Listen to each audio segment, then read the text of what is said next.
하나님의 말씀이 영혼의 양식이라면 기도는 영혼의 호흡입니다. 하루의 시작을 말씀과 기도로 연다면 우리의 영혼은 날로 건강해질 것입니다. 오늘은 열왕기상 18장 21절의 말씀을 묵상하여 우리의 영혼을 살찌우고 기도로 하루를 시작함으로 활력을 얻고자 합니다.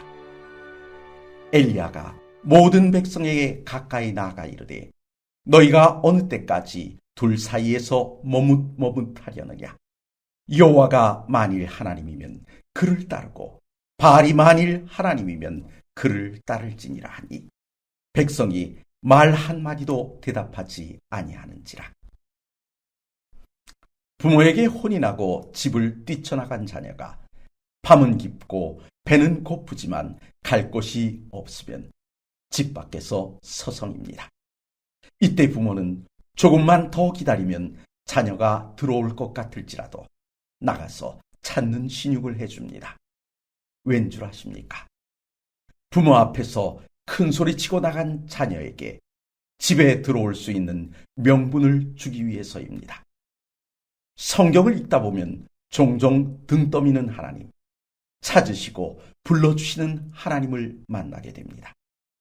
마치 선악과를 먹고 숨어있는 아담과 하와를 찾아와 이름을 부르시는 것처럼 말입니다. 갈멜산으로 올라가 봅시다. 엘리야의 요청으로 이스라엘 백성들이 갈멜산에 모였습니다. 그리고 바알의 선지자 450명과 아세라의 선지자 400명도 그곳에 나왔습니다. 이때 엘리야가 백성들 앞에 나아가 한 말이 본문 21절입니다. 너희가 어느 때까지 둘 사이에서 머뭇머뭇하려느냐.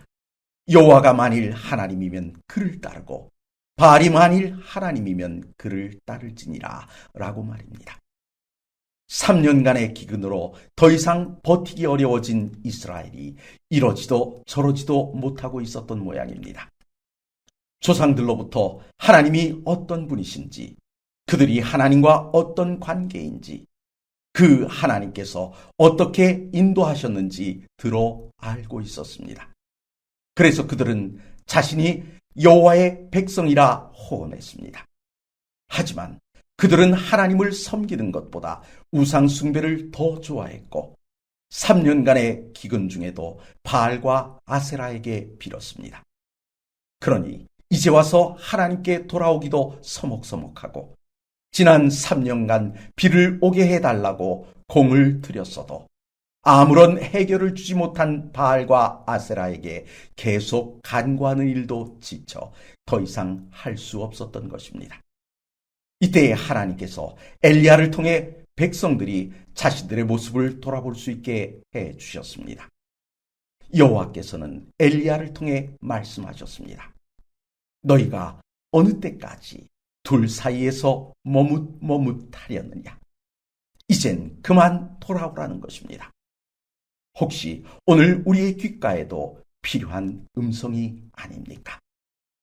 말씀과 기도로 하루를 시작하려 하시는 성도 여러분, 우리는 그동안 하나님의 백성으로 살면서 세상과 양다리를 걸치고 살지는 않았습니까? 대외적으로는 하나님의 백성이라고 하면서 실은 세상의 쾌락을 사랑하며 살지는 않았는가 하는 것입니다. 이 시간 어느 때까지 머뭇거리겠느냐 말씀하시는 음성에 반응하심으로 하나님의 자녀로 우뚝 서게 되시는 귀한 아침이 되시길 간절히 바랍니다.